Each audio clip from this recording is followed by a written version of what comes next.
खुलुमबाय गोजोन बेलासिनि बयनिसिमबो गोजोननाय जासिहरनाय थाबाय। नोंथांमोननि थाखाय दासिमनि मोननैसो खौरां लानानै फैलायबाय। अन्नानै चेनेलखौ जोबजासे खोनासंलां। दानिया फै जोङो दिनैनि गाहाय रादाबाव।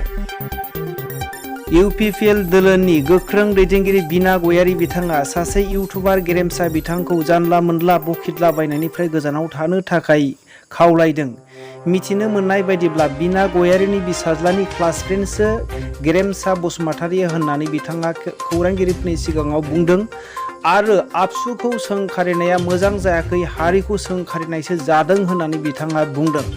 जोंखौ सोंखारिनो हागौ, नाथाय आबसुखौ सोंखारिनाया मोजां जायाखै होननानै बिथाङा बुंदों।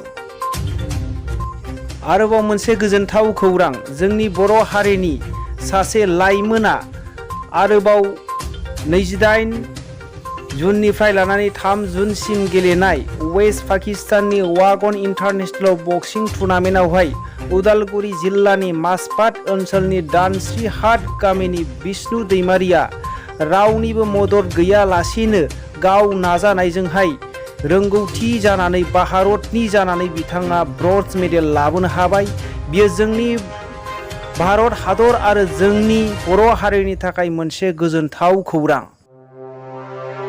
UPPL हानजानि थाखाय आरोबाव गेदेरथार खहा।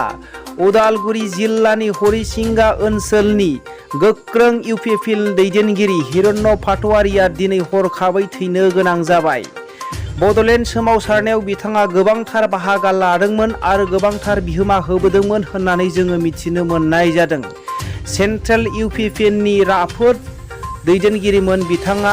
बिनि रुंसारि जानायाव BTRनि CEM प्रमद बर' बिथाङा गोथौथार दुखु मोननाय फोरमायदों आरो बिथांनि जिउनि थाखाय आलो गोजोनै जेन' सोरगोआव जायगा मोनो बिनि थाखाय बिथाङा सोरजिगिरि इसोरनियाव आर'ज गाबदों। बेजों लोगोसे दिनैनि रादाबा एसेनोसै। रादाबखौ जोबनायसिम खोनासंनायनि थाखाय बयनिसिमबो रोजा रोजा साबायखर थाबाय। जै बर' हारिनि जै।